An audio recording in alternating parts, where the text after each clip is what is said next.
Hello everyone, welcome to grammar centre. मी Pragati. To बीची रूपं कोणकोणती असतात हे आपण ऑलरेडी डिस्कस केलेलं आहे आणि ती टू बीची रूपं आपण हेल्पिंग वर्ब म्हणून न वापरता जर आपण ती वाक्यात मोडाल्स म्हणून वापरू शकलो तर त्यांचे अर्थ वेगवेगळे असतात आणि त्या ज्या वाक्यरचना असतात त्या आपल्याला खूप व्यवस्थित काळजीपूर्वक कराव्या लागतात. या सगळ्यांमध्ये टेन्स माहिती असणं गरजेचं आहे आणि त्या वाक्यरचना नक्की कशा करायच्या असतात त्यांच्यावरती आधारित जर आपल्याला प्रश्न विचारले गेले किंवा करेक्ट किंवा इनकरेक्ट सेंटेन्स कोणता असं ओळखायला सांगितलं तर तिथे आपली अजिबात चूक होता कामा नये. यासाठी हे लेक्चर आज व्यवस्थित काळजीपूर्वक नक्की बघा. पूर्ण लेक्चर बघा, कुठेही स्किप करू नका. तुमचे जे काही डाऊट्स असतील ते सगळे क्लिअर होतील याची गॅरंटी आहे. आजच्या लेक्चरला सुरुवात करूया. लेक्चरच्या अगदी सुरुवातीला पहिल्यांदा टू बीची रूपं म्हणजे काय हे एकदा थोडक्यात डिस्कस करूयात किंवा रिवाईज करूयात, कारण आपण ऑलरेडी याआधी पण बघितलेलं आहे. टू बीची रूपं ज्यावेळेस आपण वापरतो, जर आपण प्रेझेंट टेन्स वापरलेला असेल तर तिथे आपण एम, इज किंवा आर हे योग्य कर्त्यानुसार वापरतो. त्यानंतर जर आपण पास्ट टेन्समध्ये वाक्यरचना केलेली असेल तर तिथे वॉज किंवा वरचा वापर होतो. आणि जर आपण फ्युचर टेन्समध्ये बोलत असेल तर फ्युचर टेन्समध्ये आपण शाल किंवा विलचा वापर करतो. ठीक आहे. आपण हे जे वर्ब्स वाक्यात वापरलेले असतात हे हेल्पिंग वर्ब म्हणून सुद्धा वापरतो किंवा कधीतरी एक्सेप्शनली आपण त्यांना ऑर्डिनरी वर्ब सारखं सुद्धा वापरलेलं असतं. याबद्दल आपण आपल्या व्हॉइसच्या लेक्चरमध्ये देखील डिस्कशन केलेलं आहे. म्हणजे थ्रू आउट तुम्ही सगळी सिरीज ही जर बघितली असेल आतापर्यंत तर कुठेतरी आपल्या ह्याचा रेफरन्स येऊन गेलेला आहे. जर आपण हे हेल्पिंग वर्ब्स म्हणून वापरले असतील तर त्यांच्या ज्या वाक्यरचना असतात या शक्यतो आपण कंटिन्युअस टेन्समध्ये वापरलेल्या दिसतात. म्हणजे कंटिन्युअस टेन्समध्ये आपण यांच्यासाठी एम इज आर नंतर किंवा वॉज वेअर हे जर आपण वापरलं तर त्याच्यानंतर व्हर्बचा आयएनजी फॉर्म आपण वापरलेला असतो. हे आहे आपण जर यांना हेल्पिंग वर्ब सारखं वापरलं असेल तर. पण जर आपण यांना ॲज अ मोडाल वापरलं तर यांचा अर्थ पूर्णपणे वेगळा असतो. यांच्या वाक्यरचना पूर्णपणे वेगळ्या असतात. म्हणजे यांचा अर्थ आणि वाक्यरचना या दोन्ही गोष्टी सुद्धा आपल्याला इथे मॅटर करतात योग्य वाक्य बनवण्यासाठी. त्यामुळे आता सध्याचा जो ट्रेंड आहे MPSCचा करेक्ट किंवा इनकरेक्ट सेंटेन्स ओळखा, यामध्ये तुम्हाला ही गोष्ट लक्षपूर्वक करता आली पाहिजे की नक्की सेंटेन्स कोणतं बरोबर असेल. ठीक आहे. मोडाल म्हणून वापरला असेल तर आपण ते नक्की कशा पद्धतीने वापरतो हे बघूयात. आणि सगळ्यात महत्त्वाची गोष्ट इथे आपण जे लिहिलेलं आहे टू बी प्लस इन्फिनिटिव्ह, म्हणजे ही जी टू बीची रूपं आहेत त्यांच्यासोबत इन्फिनिटिव्ह वापरलेला असेल. ठीक आहे. आपला पहिला पार्ट झालेला आहे की टू बीची रूपं म्हणजे काय. आणि आता आपण बघूयात की इन्फिनिटिव्ह म्हणजे काय. इन्फिनिटिव्ह म्हणजे काय असतं, जर आपण एखाद्या व्हर्बचा फर्स्ट फॉर्म वापरताना त्याच्या आधी टू हे प्रिपोजिशन वापरलं असेल. ठीक आहे. म्हणजे जर फॉर एक्झाम्पल आता आपण जे टायटल देतो हाऊ टू यूज मोडाल, मग इथे आपण हाऊ टू यूज असं म्हटलेलं आहे. यातलं जे टू यूज आहे हे आहे आपल्यासाठी इन्फिनिटिव्ह व्हर्ब. हे व्हर्बच असतं ॲक्च्युली, इन्फिनिटिव्ह व्हर्ब म्हणतात याला.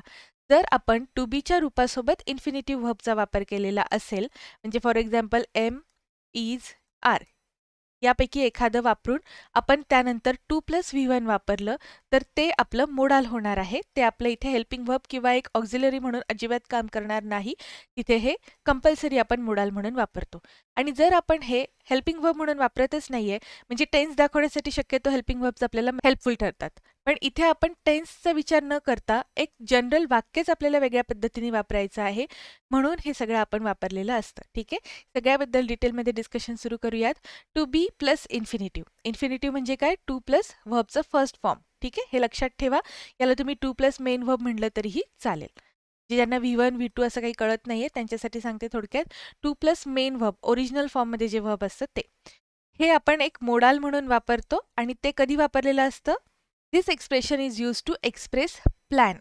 आपली काहीतरी योजना आहे, आपण काहीतरी प्लॅन केलेला आहे, याबद्दल आपण सांगत असताना टू बी प्लस इन्फिनिटिव्ह वापरलेला आहे. एक्झाम्पल्स बघूयात आणि त्याचं जे एक्सप्लेनेशन असेल हे डिटेलमध्ये बघूयात. फर्स्ट एक्झाम्पल आहे I am to make a speech tomorrow. आता इथे आपण काय म्हणत आहे की मी उद्या भाषण करणार आहे.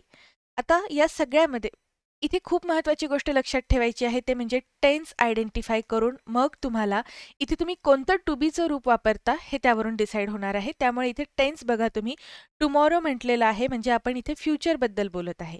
त्यामुळे जर आपण प्रेझेंट किंवा फ्युचरबद्दल बोलत असेल तर आपण इथे एम, इज आणि आरचा वापर करूयात. एम आपण फक्त आय सोबत पेअर करत असतो. इज जे आहे हे आपण कोणत्याही सिंग्युलर कर्त्यासोबत वापरतो आणि जर आर वाक्यात वापरला असेल तर तिथे आपल्याला प्लुरल कर्ता आहे हे लक्षात येतं. या सगळ्या गोष्टी आपल्याला सब्जेक्ट वर्ब ॲग्रीमेंटसाठी सुद्धा खूप महत्त्वाच्या ठरतात, त्यामुळे थोडंसं लक्ष देऊनच आज पूर्ण सेशन बघा. सेकंड एक्झाम्पल आहे she is to leave for the States after marriage. ती लग्न झाल्यानंतर राज्यात जाणार आहे. आफ्टर म्हटलेलं आहे इथे, त्यामुळे इथे सांगितलेली ही जी कृती आहे ही नंतर होणार आहे, एखाद्या घटनेनंतर. त्यामुळे इथे देखील आपण फ्युचर बद्दलच बोलत आहे आणि आपण टू बीचं रूप कोणतं वापरलेलं आहे? इज वापरलं. हे का वापरलं आपण? कारण शी हा कर्ता आपल्यासाठी सिंग्युलर आहे आणि इथे टू प्लस V1 चा वापर झालेला आहे, हे आहे इन्फिनिटिव्ह. म्हणजे टू बीचं रूप आणि इन्फिनिटिव्ह वापरून आपण जी काही वाक्यरचना करत आहे यामध्ये जर आपण प्रेझेंट किंवा शक्यतो फ्युचरबद्दल बोलत असेल तर प्रेझेंटमधले टू बीची रूपं वापरायची आणि त्यांच्यानंतर मग टू प्लस V1 चा वापर करायचा. ठीक आहे. टू प्लस V1 म्हणजे इन्फिनिटिव्ह असतं. हे मी मुद्दाम तुम्हाला अशा पद्धतीने एक्सप्लेन करत आहे. जितकं तुम्हाला हे स्ट्रक्चर क्लिअर होईल तेवढे तुमच्या वाक्यरचना योग्य ठरतील. आता ही जी दुसरी वाक्य आहेत इथे आपण दोन्ही वाक्यांमध्ये पास्ट टेन्समधलं टू बीचं रूप वापरलेलं आहे. I was to make a speech yesterday. मी काल भाषण करणार होते, पण इथे मी भाषण केलं नाही. आपण याबद्दल थोडक्यात डिस्कस करूयात. फक्त इथे लक्षात ठेवा की यस्टरडे म्हणजे आपल्याला इथे जी टाइम फ्रेज दिलेली आहे, जे टाइम एक्सप्रेशन आहे हे आपल्याला पास्टमधलं दिसतं. त्यामुळे इथे जे मोडाल येणार हे कंपल्सरी पास्टमधलं वापरायचं. जर सिंग्युलर असेल तर वॉज आणि जर आपला सब्जेक्ट प्लुरल असेल तर तिथे आपल्याला वर वापरायचं आहे. हे अजिबात विसरू नका, हे खूप महत्त्वाचं आहे. स्पॉट द एरर किंवा मग एरर डिटेक्शन जे तुम्ही म्हणता त्याबरोबरच आपल्याला सेंटेन्स इम्प्रूव्हमेंटचे सुद्धा प्रश्न महत्त्वाचे असतात. त्यामुळे असे प्रश्न सॉल्व्ह करत असताना तुम्हाला नक्की काय करायचं आहे, कोणत्या गोष्टींवर फोकस करायचा आहे हे कळणं महत्त्वाचं आहे. आतापर्यंत मला बऱ्याच विद्यार्थ्यांनी सांगितलेलं आहे की ज्यावेळेस आम्ही रूल्स अभ्यासत असतो त्यावेळेस आमचं सगळं लक्षात येतं, मात्र ज्यावेळेस परीक्षेत आम्हाला पेपर सोडवायचा असतो त्यावेळेस माहितीच नाही की आम्हाला नक्की एरर शोधायचा आहे कुठे. जर टॉपिक वाईज आपण एरर डिटेक्शन दिलं तर ते सोडवतात, पण जर आपल्याला मिसलेनियस सांगितलं असेल तर तिथे बऱ्याच विद्यार्थ्यांचं कन्फ्युजन होतं आणि ते होऊ नये म्हणून असाच अभ्यास करायचा असतो या क्वेश्चन्सचा. त्यामुळे हे लक्षपूर्वक बघा की तुम्हाला नक्की अभ्यास सुद्धा कसा करायचा आहे. त्यानंतर हे फोर्थ सेंटेन्स आहे she was to leave for the States for higher study. इथे देखील आपण वॉज वापरलेला आहे आणि या दोन्ही क्रियांमध्ये ॲक्शन झाली नाही असं आपण सांगतो. या दोन्ही सेंटेन्सेस बद्दल इथे एक्सप्लेनेशन दिलेलं आहे. The last two sentences do not state expressly about the implementation of the plan. म्हणजे ही कृती घडली नाही असा आपल्याला इथे बोध होतो. त्यानंतर जर आपण टू बी प्लस इन्फिनिटिव्ह वापरलं असेल, टू बी प्लस V1 असंच आता लिहिणार आहे मी. टू बी प्लस इन्फिनिटिव्ह जर आपण वापरला असेल तर तिथे आपण ऑर्डर व्यक्त केलेली असते. ही जी ऑर्डर असते ही शक्यतो मस्ट म्हणजे तुम्हाला ती गोष्ट करणं गरजेचंच आहे. मस्टबद्दल आपण कालच्या लेक्चरमध्ये डिस्कस केलेलं. तिथे आपण काय बघितलं, ऑब्लिगेशन असेल तर त्याच्यासाठी शिक्षा होईलच असं नाही, पण मस्टमध्ये सांगितलेली जी कृती आहे ती फॉलो करण्याशिवाय आपल्याला काहीच दुसरं ऑप्शन नाही, हे इथे सांगण्यात आलेलं असतं. त्या अर्थाने आपण इथे ऑर्डर देतो. आता एक बेसिक गोष्ट आहे, ऑर्डर दिली आहे म्हणजे इम्परेटिव्ह सेंटेन्स आहे. इतकं बेसिक सगळ्या विद्यार्थ्यांना माहिती आहे. पण यापेक्षा डिटेलमध्ये आणखीन एक गोष्ट लक्षात ठेवा, ज्यावेळेस आपण आज्ञा देतो त्यावेळेस आपण समोरच्या व्यक्तीला ऑर्डर देतो. याचाच अर्थ आपण इथे सेकंड पर्सनला बोलत असतो आणि सेकंड पर्सनमधले आपले कर्ते कोणते असतात? यू. जर आपण सेकंड पर्सनला तिथल्या तिथे ऑर्डर देत असेल तर ती जी ऑर्डर असते ती आपण व्हर्बनी सुरुवात करतो आणि ते आपण इम्परेटिव्ह सेंटेन्स आहे असं गेस करतो. पण जर आपल्याला थर्ड पर्सनला आज्ञा द्यायची असेल तर आपण तिथे टू बी प्लस इन्फिनिटिव्ह वापरलेलं असतं. हे खूप महत्त्वाचं आहे. शक्यतो हा नियम कोणालाच माहिती नसतो, हे खूप महत्त्वाचं आहे. लक्षात ठेवा. लक्षात ठेवण्यापेक्षा नोट्स काढले तर खूप छान राहील तुमच्यासाठी. ॲटलिस्ट स्क्रीनशॉट तरी करून ठेवा या गोष्टीचा. हे खूप महत्त्वाचं आहे. जी आज्ञार्थी वाक्य असतात त्यामध्ये आपण समोरच्या व्यक्तीला ऑर्डर करत आहे, कमांड देत आहे हे आपल्याला क्लिअर असतं आणि शक्यतो तिथे जो सब्जेक्ट असतो तो मेन्शन केलेला देखील नसतो. डायरेक्ट व्हर्बनी सुरुवात केलेली असते. For example, stand properly. जर मी एखाद्याला असं सूचना केली, माझ्यासमोर एखादी व्यक्ती आहे, स्टँड प्रॉपरली, म्हणजे मी त्याला डायरेक्ट आज्ञा करत आहे. म्हणजे समोरचा व्यक्ती जो आहे, आत्ता माझ्यासमोर जो असेल त्याला मी हे बोलत आहे, हे आपल्याला इनडिरेक्टली समजून घ्यायचं असतं. स्टँड प्रॉपरली ही एवढीच कमांड असते. पण जर आपण थर्ड पर्सनला आज्ञा देणार असेल तर तिथे आपण टू बीची रूपं आणि इन्फिनिटिव्ह वापरतो. हे खूप महत्त्वाचं आहे. एक्झाम्पल्स बघूयात, सगळ्या गोष्टी क्लिअर होतील. Students are to wait outside. या वाक्यात आपण टू बीचं रूप प्लुरल वापरलेलं आहे, कारण आपला जो कर्ता आहे तो प्लुरल आहे. स्टुडंट्स हे अनेक वचन आहे आणि त्यानंतर आपण इथे इन्फिनिटिव्ह वर्ब वापरलेला आहे, जे 2 + V1. हे लक्षात आलं का तुम्हाला? इथे आपण जी ऑर्डर देत आहे, जी कमांड सांगितलेली आहे, ही करणं गरजेचं आहे. आता समजा एक्झामच्या ठिकाणी तुम्ही गेलेला आहात आणि तिथे जर सांगितलं students are to wait outside, म्हणजे विद्यार्थ्यांनी बाहेर थांबलंच पाहिजे. इथे तुम्हाला थांबण्याशिवाय दुसरा काहीच ऑप्शन नाहीये, थांबावंच लागणार आहे तुम्हाला. अशा पद्धतीची ऑर्डर असते ही. त्यामुळे मस्टचा वापर नक्की कसा करायचा हे जर एकदा तुम्हाला समजलं, तर ही जी वाक्यरचना आता आपण बघत आहे ही सुद्धा तुम्हाला क्लिअर होईल. दुसरं एक्झाम्पल दिलेलं आहे, the servant is to remain in the house till we return. म्हणजे आम्ही घरी येईपर्यंत, आम्ही परत येईपर्यंत त्याने थांबलंच पाहिजे असं आपल्याला सांगायचं आहे. आणि ही जी ऑर्डर असते ही शक्यतो इनडायरेक्ट ऑर्डर आहे असं म्हणू शकता. ही जी आपण सेकंड पर्सनला दिलेली ऑर्डर असते ही इथे आपण 1 to 1 दिलेली आहे. आणि या ज्या ऑर्डर्स आहेत या मे बी कोणीतरी तुमच्याकडे मेसेज कन्वे केलेला आहे आणि मग ती पुढे तुम्ही पास ऑन करत आहात. म्हणजे मे बी आता तुम्हाला वॉचमॅनने येऊन सांगितलं की विद्यार्थ्यांनी बाहेर थांबायचंय आणि इथे त्याला कोणीतरी सांगितलेलं आहे हायर ऑथॉरिटीनी की असं असं बाहेर जाऊन सांग. त्यामुळे तो वॉचमन आपल्याला सांगायला येतो की बाहेर थांबायचं आहे आता विद्यार्थ्यांनी, आतमध्ये कोणीही येऊ नका किंवा इकडे तिकडे जाऊ नका असं इथे सांगताना तिथे आपल्याला ही इनडायरेक्ट ऑर्डर आहे. ठीक आहे. आय होप तुम्हाला हे एक्सप्लेनेशन समजत असेल, कारण आपण खूप डिटेलमध्ये व्यवस्थित सगळ्या गोष्टी एक्सप्लेन करत आहोत. To be plus infinitive obligation किंवा ड्युटी म्हणून सुद्धा वापरलं जातं. एक्झाम्पल्स आहेत, I am to help my एलिंग ब्रदर आणि सेकंड आहे my friend was to send money to his sister. इथे देखील एक गोष्ट लक्षात ठेवायची आहे, इथे एम टू हेल्प म्हटलेलं आहे, याचा अर्थ ही गोष्ट अजून होणार आहे किंवा करणार आहे, हे माझं डिटर्मिनेशन आहे, प्लॅन आहे माझा. आणि सेकंड सेंटेन्समध्ये आपण म्हटलेलं आहे was to send money to his sister, म्हणजे तशी कृती घडली नाही. टू बीची जी रूपं आहेत त्यांच्यासोबत जर आपण हॅवचा वापर केला तर हे एक मोडाल परफेक्टिव्ह होईल. And this expression is use to express an action that could not take place according to the plan. म्हणजे जे ठरलं होतं त्याप्रमाणे काहीच घडलं नाही किंवा जी ठरलेली गोष्ट आहे ती होऊ शकली नाही असं सांगत असताना इथे आपण टू बीचं रूप वापरून हॅव वापरत आहोत. हे जे आपण मोडाल परफेक्टिव्ह वापरत आहे टू बीच्या रूपांसोबत, त्याची वाक्यरचना व्यवस्थित लक्ष देऊन बघा कशा पद्धतीने केलेली आहे. He was to have attended marriage but fell ill. म्हणजे त्याला लग्न अटेंड करायचं होतं पण तो आजारी पडला. म्हणजे त्याचा प्लॅन होता लग्न अटेंड करण्याचा, मात्र तो आजारी पडला. दोन गोष्टी इथे हायलाईट करायच्या आहेत आपल्याला. एक म्हणजे हॅव हे मोडाल वापरायच्या आधी आपण टू सुद्धा वापरलेलं आहे. आपण जे बघत आहोत 2 + V1 वापरत असतो आपण, पण इथे आपण V1च्या ऐवजी काय वापरलेलं आहे, हॅव.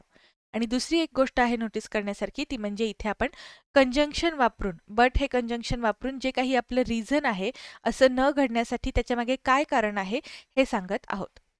आणखीन एक एक्झाम्पल बघूयात. Deepu was to have appeared at the examination but she gave up the plan.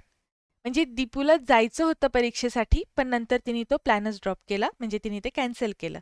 इथे सुद्धा हॅवच्या आधी टूचा वापर झालेला आहे आणि त्याचबरोबर इथे कंजंक्शन वापरून आपण असं का नाही घडलं त्याचं कारण देखील पुढे दिलेलं आहे. मग अशी आपण टू बीची रूपं वापरून इन्फिनिटिव्ह कसं वापरायचं ते बघितलं. म्हणजे यामध्ये am is are, was were आणि मग त्यांच्यासोबत 2 + V1 वापरलं. आता आपण बघूयात की टू हॅव आणि त्याच्यासोबत इन्फिनिटिव्ह वापरायचं आहे. म्हणजे इथे आता आपण हॅवची रूपं वापरणार आहे, हॅव, हॅज, हॅड, आणि त्याच्यानंतर मग आपण इन्फिनिटिव्ह वापरायचं आहे. हे म्हणजे व्हर्बच्या फर्स्ट फॉर्मच्या आधी टू हे प्रिपोजिशन वापरणं. To have plus infinitive is used to express compulsion as is expressed with must. It also expresses obligation in the present, past and future. एक कंपल्शन आहे, ती गोष्ट करणं तुम्हाला बंधनकारक आहे आणि मस्ट या सेन्समध्ये म्हणजे हे केलंच पाहिजे, दुसरा पर्यायच नाहीये, या अर्थाने आपण हे कंपल्शन वापरतोय. ठीक आहे. आपण ह्याला हॅव टू म्हणू शकतो किंवा मग हॅड टू, म्हणजे मला हे करावंच लागलं अशा अर्थाने. एक गोष्ट नोटीस करण्यासारखी असते, त्यावेळेस आपण ही कृती करत आहोत, I have to do, I had to do, म्हणजे मला ते करावं लागत आहे. I am not willingly doing it, म्हणजे मला हे करावं लागत आहे, काहीतरी आउटर सर्कमस्टन्सेस असे आहेत की मला ते करणं भाग पडत आहे. शक्यतो अशा अर्थाने आपण हे हॅव टू किंवा हॅड टू वापरलेलं असतं. आणि यासोबत एक खूप इंटरेस्टिंग गोष्ट आहे, ती म्हणजे हॅव टू सारखंच हॅव गॉट टू सुद्धा असतं. या दोघांमध्ये खूप छान डिफरन्स आहे, आपण त्याच्याबद्दल एक सेपरेट लेक्चर कंडक्ट करूयात. सध्या इथे जे दिलेले एक्झाम्पल्स आहेत ते आधी बघूयात, हे समजून घेऊ आणि नंतर मग आपण एखादा अपलोड करूयात त्याबद्दल सुद्धा लेक्चर. इथे पहिलं जे सेंटेन्स दिलेलं आहे ते बघूयात आता. I have to leave for Delhi today. इथे आपल्याला जावं लागत आहे असं आपण म्हणतोय, म्हणजे जावंच लागणार आहे, दुसरा ऑप्शन नाहीये असं आपल्याला लक्षात येतं. इथे आपण हॅव वापरले, तुम्ही नीट बघा, कारण इथे आपण टुडे हे प्रेझेंट सांगणारा किंवा प्रेझेंट टेन्स सांगणारा एक शब्द वापरलेला आहे. दुसरं एक्झाम्पल आहे I don't have to meet him now. इथे आपण हे जे डोंट हॅव टू वापरलेलं आहे हे निगेटिव्हली वापरलेलं आहे, म्हणजे मला भेटण्याची गरज नाहीये आणि मी भेटणार सुद्धा नाही अशा अर्थाने हे वाक्य आहे. आणि इथे देखील आपण हॅव वापरलेला आहे, कारण आपण इथे प्रेझेंटमधला शब्द वापरलेला दिसतोय. नेक्स्ट एक्झाम्पल आहे I have not to meet him now. याचं मराठीत अर्थ कसं होईल, मला त्याला भेटावं लागणारच नाहीये. म्हणजे इथे आपण निगेटिव्हली बोलत आहे. नॉटची पोझिशन कुठे आहे ती व्यवस्थित बघा. हॅवच्या नंतर आपण नॉट वापरतो आणि हे आपण इन्फिनिटिव्ह पुढे वापरलेलं आहे. इथे सुद्धा नाव आहे, त्यामुळे हॅवचा वापर झालेला आहे. नेक्स्ट एक्झाम्पल आहे I will have to get up early in the morning. इथे टू गेटअप हे आपण एक फ्रेझल वर्ब सारखं वापरलेलं आहे. गेटअप हे आपल्याला एकत्रित वापरावं लागतं, कारण ते आहे फ्रेझल वर्ब, आणि फ्रेझल वर्ब सुद्धा आपण इन्फिनिटिव्ह सारखे वापरलेले दिसतात. ठीक आहे. आणि इथे आपण विल सुद्धा वापरलेलं आहे. I will have to get up early in the morning. या वाक्यात ॲक्च्युली आपल्याला टाइम फ्रेज सांगणारा कुठलाही शब्द दिसत नाहीये, पण आपण इथे विल वापरलेला आहे, तर या वाक्याचा अर्थ काय असेल की मला उठावंच लागणार आहे सकाळी. नेक्स्ट एक्झाम्पल आहे I had to leave for Delhi yesterday. इथे यस्टरडे आपल्याला पास्टमधली फ्रेज दाखवत आहे. टाइम एक्सप्रेशन पास्टमधलं दिलेलं आहे, म्हणून हॅड टूचा वापर झाला. मला दिल्लीला जावं लागलं. Next example I did not have to meet him there. हे आपण नीड नॉट हॅव सारखं वापरलेलं आहे. ही जी गोष्ट आहे ही खूप इंटरेस्टिंग आहे. I did not have to meet him there म्हणजे मी त्याला तिथे भेटायला नव्हतं पाहिजे, पण मी भेटलो आहे असं आपल्याला इथे पुढे क्लिअर होतं. नीड नॉटची जे रचना असतात, ॲक्च्युली नीड आणि नीड नॉट बद्दल आपण ते जे मॉडेल आहेत त्याबद्दल डिटेलमध्ये डिस्कशन करणारच आहे. पण एक गोष्ट इथे फार छान इंटरेस्टिंग आहे, ती म्हणजे वाक्य मला दिसताना पूर्ण दिसत आहे, पण त्याच्या पुढे देखील आणखीन काहीतरी वाक्य होतं. I did not have to meet him there म्हणजे मी त्याला तिथे भेटायला नव्हतं पाहिजे, पण मी भेटून आलेलो आहे. पुढचं जे वाक्य आहे हे आपण लिहित नाहीये, बोलत नाहीये, तरी देखील आपण ही वाक्यरचना इथे कंप्लीट केलेली आहे. आता आपण एक्सरसाइज सॉल्व्ह करूयात. 3च एक्झाम्पल्स आहेत. पहिलं एक्झाम्पल आहे he dash catch the first train tonight. इथे आपण एक प्लॅन आहे असं सांगत आहे, म्हणजे आता त्याला रात्री ट्रेन पकडायची आहे या अर्थाने आपण बोलत आहे. वाक्यात आपण टू नाईट हा शब्द वापरलेला आहे, म्हणजे ती कृती आता घडणार आहे, तसा प्लॅन आहे आपला असं दिसतं. त्यामुळे इज हे आपण टू बीचं रूप वापरून मग इथे टू वापरूयात. इज टू कॅच म्हणजे इथे आपण इन्फिनिटिव्ह वापरलेला आहे. सब्जेक्ट आपला सिंग्युलर आहे म्हणून इजचा वापर झालेला आहे. वाक्य आहे he is to catch the first train tonight. A option त्याचं करेक्ट आन्सर असेल. 7th question how are you here you dash her marriage.